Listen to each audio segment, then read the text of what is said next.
girl gets sent home for 12th time, but then her mother finds out who the principal is. The mother was baffled as to why her daughter was consistently being sent home early from school. The mother finally lost it and decided to take action when her daughter arrived home early for the 12th time. But what she did would reveal the identity of the principal, leaving her dumbfounded and full of questions. To ensure you don't miss any new articles, press the notification bell, hit the like button, and subscribe if you haven't already. Diana peered out her window while she worked at home as usual. Inside, her daughter Sophia was standing on the pavement in front of her home. Diana got up from her desk and went to see her daughter when she got home. What was she doing home so early? But deep down, she already knew.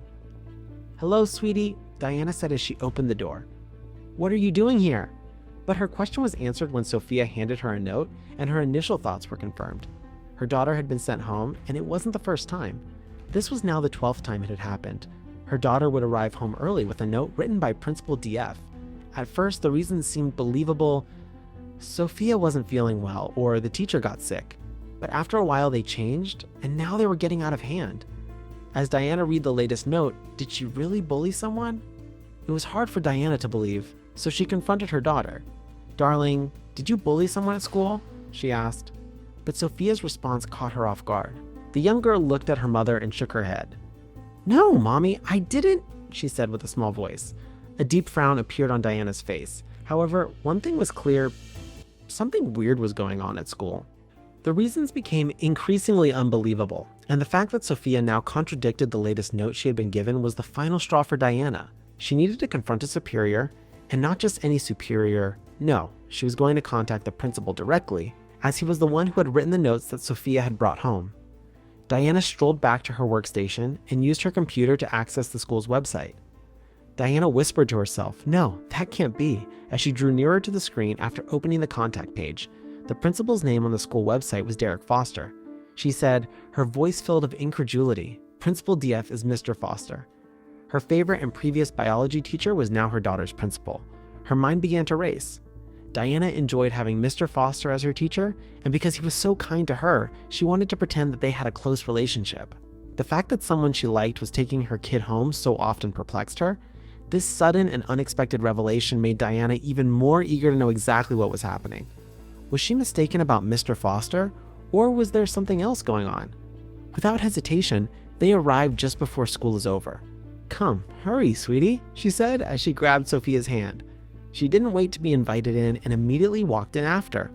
"Why do you keep sending Sophia home, Mr. Foster?" she demanded. The principal hesitated for a moment, but then found his voice. Diana was persistent and told him she didn't have time for his games. She explained how she felt betrayed and thought they had a real connection, eventually repeating her question. Mr. Foster's expression changed, and he said he never wanted to harm her trust. But I had to send Sophia home," he explained. Diana waited for him to elaborate, but no explanation followed. He came here for answers, but it seemed like the principal didn't want to give her any. But why? Diana pleaded in a frantic manner, citing many notes she had received for various reasons. "Yeah, I find some of them hard to believe," she said. Mr. Foster sighed deeply. Was it about Sophia? For a minute, the notion drew her back, and she surveyed the space. Mr. Foster observed her as she looked about, but something was missing. He questioned, "Wasn't Sophia with you?" Diana was surprised by the unexpected sound, but she was more alarmed by the tone of his voice. Diana asked him a question and nodded. "She's probably playing with some friends," she added. It was the least of her worries. She wanted to know why he sent Sophia home so regularly. But then Mr. Foster suddenly started pacing around the room and mumbled something to himself, which threw Diana off. Diana watched him with a mixture of confusion and curiosity. What was he doing? She thought. "We have to find Sophia," he exclaimed quickly, without giving Diana any time to ask him what had gotten into him, and made for the door and left the room. Diana left the principal's office and looked around. There was no sign of Mr. Foster. She asked one of the teachers and got pointed in the right direction. Mr. Foster was opening every classroom and looked around frantically for any sign of Sophia. "We have to find Sophia fast," he just repeated. Then the principal suddenly froze.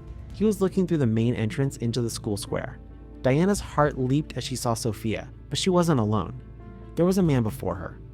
At first, all the worries and concerning thoughts left Diana's body. She could see her daughter was safe and still on the school grounds. But then her attention moved toward the man. Why was Sophia talking to a stranger? That can't be, she suddenly exclaimed. She needed to get her daughter away from there, away from that man, because Sophia was talking to her father and Diana's ex, Ethan. He was a horrible person and an even more terrible father and husband. Sophia, get away, darling. I want to see my daughter, he said in a direct tone. She urged Sophia toward the school and turned toward her ex-husband.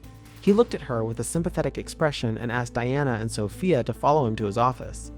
Once there, Diana couldn't hold it any longer and broke down. The sudden appearance of her ex pushed her over the edge, and it was hard for her to process the situation. She peeked through the blinds and started sobbing as she saw Ethan still standing outside. The principal offered her some water and helped her calm down. Once Diana felt somewhat better, she started to explain. Mr. Foster was informed by my aunt that Ethan was a dangerous man who shouldn't be let around Sophia. It's an issue with his appearance, she added. Diana, though, was unprepared for the principal's reply. Mr. Foster sighed and replied, I know. Diana was surprised by this answer as she hadn't anticipated it. What was his meaning? How much did he know? What's more, how did he find out? The principal was aware that Ethan and Diana had been dating ever since they graduated. Since he used to educate them both, he was aware of this. Not long after he began serving as Sophia's school principal, he overheard parents discussing D's. As a student, Mr. Foster had always admired Diana and was saddened by the outcome of her relationship with Ethan. But to the principal's surprise, Ethan suddenly showed up at the school.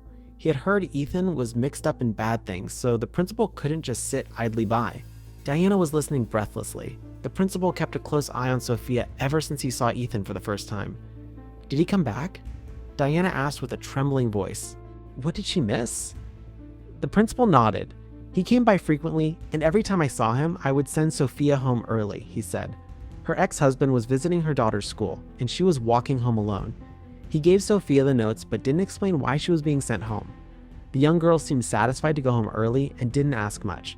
The principal kept her in the dark so she couldn't tell Di what was going on. But I realized I made a grave mistake, he sighed. I should have contacted you immediately. I was way out of line, Mr. Foster. Started his apology, he was silent for a moment as he tried to think of what to say. But before he could open his mouth again, Diana interrupted him. She knew he meant well, and he actually protected her child. I can't thank you enough, she said as she wiped away her final tears.